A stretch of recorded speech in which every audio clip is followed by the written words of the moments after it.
एगो सैनिक के दिल की आवाज और वह सबके बीच हम एगो शेर के माध्यम से बयां कर रहल बानी। उ सैनिक केंगा कहता रन भारत माता से बॉर्डर पे, केहू के गजरा के खुशबू महकत छोड़ आइल बानी, केहू के गजरा के खुशबू महकत छोड़ आइल बानी, अपना नन्ही सी चिड़िया के चहकत छोड़ आइल बानी, अपना नन्ही से चिड़िया के चहकत छोड़ आइल बानी।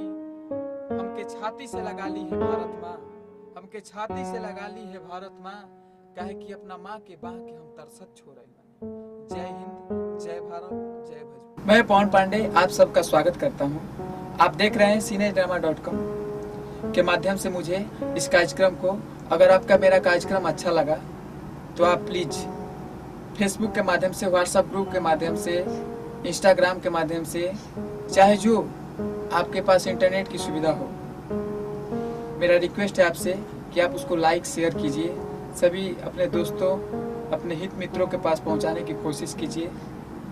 आपसे मेरा रिक्वेस्ट है। मैं एक बार फिर से आपको प्रणाम करता हूं और आपके आशीर्वाद की कामना करता हूं।